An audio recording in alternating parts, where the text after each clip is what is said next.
I'm just going to make a video about autism and how it's perceived. So basically, I, full disclosure, am autistic, but for most of my life, I'm late diagnosed, but for most of my life, I kind of considered myself just a misanthrope. And I still have questions about whether I'm truly on the spectrum or whether it's that capitalism has pathologized anyone who doesn't fit this pathological mold of being hyper confident, ruthless, competitive, fake, not genuine, performative as autistic. Or if you don't have the patience to look at 1,000 spreadsheets, then you have ADHD. Or if you don't want to sit in a chair all day and be sedentary, yeah, same thing, ADHD or autism or whatnot. Um, when really this like they would label us as dysfunctional, but the true dysfunctionality is with neurotypical, and I use neurotypical in quotes, society as defined by capitalism. You only have to look at how dysfunctional the world is right now to see that neurotypical society is not functioning at all. You know what I mean? So I have to question their surety about their perceptions of autism. If you look at neurotypical workplaces, and I've been in a couple of heavily inflected neurotypical workplaces, they value things like tone and perception, which are incredibly subjective, over what you're actually doing. And there's often a huge element of hypocrisy. So if someone is favored, they can get away with blue murder.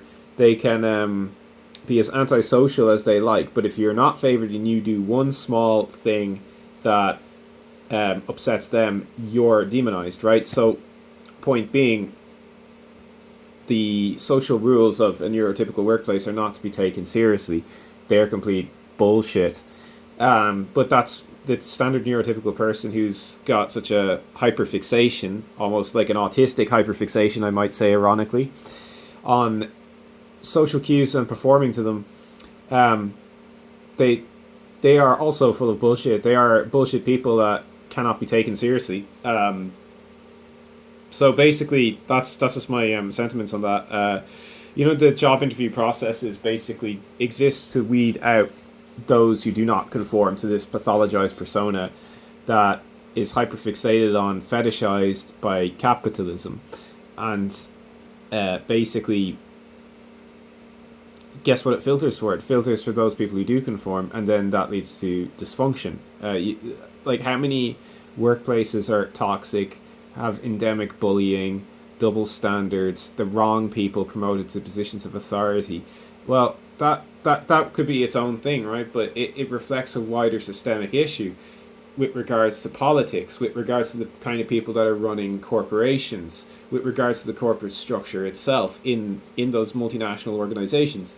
It's coming from the top down, and it reflects the mental illness, the pathology of the elites.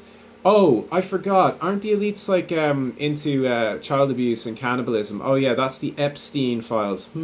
Yeah, you see what I mean? So basically, these are the people that are defining uh, how we should act, how we should behave, through their control of media, through their control of narratives, and workplaces, how they are structured in general. Because like these people are at the very top, they can inform these policies. But it also takes like the compliance of the bottom, the lower orders, the bottom classes as well, and they are equally as accountable in insofar as they allow this to continue, and that they willingly support it, that they willingly buy into the nonsense, and that there hasn't actually been any real let's just say revolution against the elites over the Epstein files, and now there's the Iran war, and we're looking at a nuke being detonated in Iran probably within a month. Maybe it might not be a month, but it will be at some point.